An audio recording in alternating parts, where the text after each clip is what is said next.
नमस्कार दोस्तों, Rewa PSC classes में आप सभी का बहुत बहुत स्वागत है। आज हम विज्ञान से संबंधित कुछ महत्वपूर्ण प्रश्नों को देखेंगे। तो चलिए शुरू करते हैं। सबसे छोटी जीवित कोशिका माइकोप्लाज्मा, शरीर की सबसे लंबी कोशिका तंत्रिका तंत्र, लौह की कमी से कौन सा रोग होता है? एनीमिया। मानव त्वचा का रंग बनता है मेलानिन से। रक्तदाब का नियंत्रण कौन करता है? अधिवृक्क एड्रिनल ग्रंथि। हीमोग्लोबिन का कार्य ऑक्सीजन ले जाना। बच्चे का लिंग निर्धारित होता है पिता के क्रोमोसोम गुणसूत्र XY द्वारा। ECG किसकी गतिविधि को दर्शाता है? हृदय की गतिविधि को। मानव शरीर में रक्त की अपर्याप्त आपूर्ति को इस्कीमिया कहा जाता है। रक्त में प्रतिस्कंदक पदार्थ कौन सा है? हिपैरिन। रक्त में पाई जाने वाली धातु लोहा है। कटे हुए सेब का भूरा होने का कारण सेब में उपस्थित आयोडीन है। निम्नलिखित में से विलुप्त जंतु प्रजाति डोडो पक्षी। कायिक जनन पाया जाता है आलू में। नर और मादा युग्मक के संयोजन को निषेचन कहते हैं, फर्टिलाइजेशन। एक लिंगी पुष्प मक्का है। श्वसन क्रिया में निर्माण होता है ऊर्जा का। श्वसन में शर्करा का होता है ऑक्सीकरण, मतलब जब हम सांस लेते हैं श्वसन की प्रक्रिया पूर्ण होती है तो उसमें जो शर्करा होती है उसका ऑक्सीकरण होता है। अमाशय में भोजन का पाचन किस माध्यम से होता है? अम्लीय माध्यम से। अंडाणु का निषेचन होता है फैलोपियन ट्यूब में। फूल गोभी का खाने योग्य भाग पुष्पक्रम। कोशिका शब्द का निर्माण रॉबर्ट हुक ने दिया। कोशिका का आनुवांशिक पदार्थ DNA है। कोशिका का अध्ययन साइटोलॉजी। एंजाइम होते हैं, मतलब प्रोटीन एक एंजाइम होते हैं। डायस्टेज एंजाइम का स्रोत लार ग्रंथियां हैं। आंतरिक संक्रमण तत्वों की कुल संख्या 29 है। उस विटामिन का नाम जो किसी भी मांसाहारी भोजन में नहीं मिलता, तो विटामिन C। अंधापन किस विटामिन की कमी से होता है? विटामिन A की कमी से। कार्बन के दो मुख्य अपर रूप हीरा और ग्रेफाइट हैं। सूर्य में हीलियम की मात्रा कितनी होती है? तो 26.5%। सूर्य में अन्य तत्वों की मात्रा कितनी होती है? 2.5%।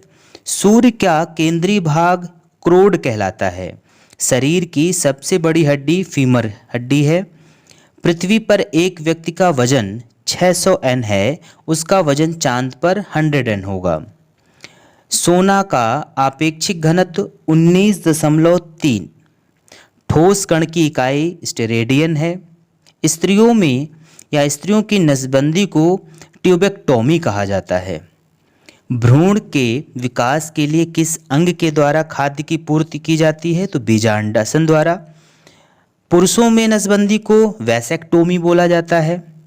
RH फैक्टर नाम किससे संबंधित है? तो बंदर से संबंधित है। कौन ठोस, तरल और गैस तीनों रूपों में बाहर निकल सकता है? अधातु। किसकी कोशिकाओं के द्वारा रक्त में शर्करा के स्तर में वृद्धि का पता लगाया जाता है? तो अग्नाशय। तो किसकी कोशिकाओं के द्वारा रक्त में शर्करा के स्तर में वृद्धि का पता लगाया जाता है? तो अग्नाशय। पवन की गति को मापने वाला उपकरण एनीमोमीटर। प्रकृति में सबसे सशक्त बल नाभिकीय बल है। मनुष्य के रक्त में श्वेत रक्त रुधिराणुओं की कौन सी किस्म अधिक होती है? न्यूट्रोफिल्स की। मानव शरीर की किन कोशिकाओं में सबसे कम पुनर्योजन शक्ति होती है? तो मस्तिष्क की कोशिकाओं में। गर्भाशय में विकसित हो रहे भ्रूण को किस संरचना द्वारा पोषण मिलता है? प्लेसेंटा द्वारा। वह रुधिर वाहिका कौन सी है जो जिगर को ऑक्सीजनित रुधिर ले जाती है? यकृत धमनी। जब मानव हृदय में बाएं निलय का संकुचन होता है तो रक्त किसकी तरफ जाता है? महाधमनी की तरफ। वह लवण जिसके जलीय विलयन का pH मान 7 से कम होता है अम्लीय लवण कहलाता है। फलों का अध्ययन पोमोलॉजी। जीवाणु की खोज सर्वप्रथम ल्यूवेनहॉक ने की थी।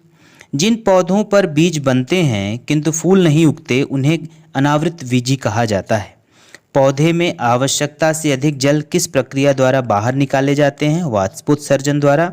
निम्न में से किसे प्रकाश संश्लेषी अंगक कहते हैं? पत्तियों को। पौधे में गैस के आदान प्रदान के लिए रंध्र होते हैं। फेफड़े का आकार, जो फेफड़ा होता है उसका आकार शंक्वाकार होता है। भोजन का पाचन किस प्रकार की अभिक्रिया है? उपचयन। हार्मोन शब्द का नामकरण किसने किया? बैलिस और स्टार्लिंग ने। पृथक्करण का नियम मेंडल जी ने दिया था। जीव विज्ञान शब्द का सर्वप्रथम प्रयोग लैमार्क और ट्रेवरेनस ने किया। जीव विज्ञान के जनक के नाम से जाने जाते हैं अरस्तु। वनस्पति विज्ञान के जनक के नाम से जाने जाते हैं थियोफ्रेस्टस। बॉटनी शब्द की उत्पत्ति किस भाषा के शब्द से हुई है? ग्रीक भाषा। फाइकोलॉजी में किसका अध्ययन किया जाता है? शैवाल का। पर्यावरण का अध्ययन निम्न विज्ञान की किस शाखा के अंतर्गत किया जाता है? तो पारिस्थितिकी। डेंड्रोलॉजी का संबंध झाड़ियों के अध्ययन से है। पुष्पों का अध्ययन एंथोलॉजी कहलाता है। वनस्पति संवर्धन से संबंधित विज्ञान की शाखा को एग्रीकल्चर कहते हैं। स्पर्मोलॉजी में किसका अध्ययन किया जाता है? बीज का। एग्रेस्टोलॉजी का अध्ययन घासों का अध्ययन कहलाता है। पीडोलॉजी में किसका अध्ययन किया जाता है? भूमि का। पौधों को नाम देने वाले विज्ञान को वर्गिकी कहा जाता है। निम्नलिखित में से किसे वर्गिकी का पितामह कहा जाता है? लिनियस को। विषाणु वृद्धि करता है जीवित कोशिका में। साबूदाना किससे बनाया जाता है? तो साइकस से। फलों का अध्ययन पोमोलॉजी कहलाता है। जराविक सेवन क्या है? यह एक कृत्रिम हृदय होता है।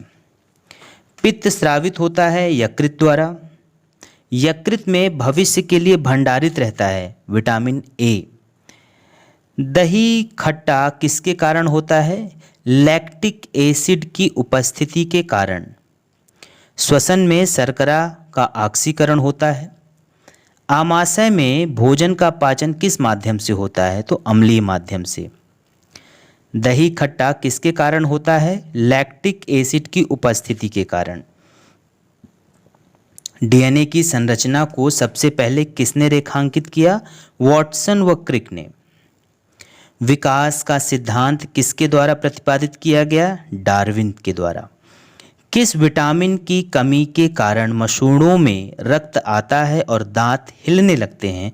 तो विटामिन सी की कमी के कारण। पेट में भोजन को पचाने के लिए निम्नलिखित में से किसकी खास आवश्यकता होती है? तो एंजाइम्स की। कौन सा कोशिकांग प्रोटीन संश्लेषण में प्रमुख भूमिका निभाता है? एंडोप्लाज्मिक रेटिकुलम और राइबोसोम। अदरक तथा आलू के खाने योग्य भाग क्या हैं? वो तने हैं, उनके रूपांतरित हो जाते हैं। हुक का नियम किस सीमा तक परिभाषित है? प्रत्यास्थता की सीमा तक। भारी जल में हाइड्रोजन के स्थान पर क्या होता है? ड्यूटेरियम। अंडाणु का निषेचन फैलोपियन ट्यूब में होता है। मुख में मंड स्टार्च का शर्करा में पाचन किसके द्वारा होता है? टाइलिन के द्वारा। अर्धसूत्री विभाजन होता है लिंगी जनन करने वाले कोशिकाओं में। मनुष्य की लार में पाया जाने वाला एंजाइम एमिलेस होता है। तो दोस्तों ये कुछ 90+ क्वेश्चन हमने देखे हैं। आशा करते हैं कि ये क्वेश्चन आपको समझ में आएंगे। आप इस वीडियो को ज़रूर एक बार देखिएगा।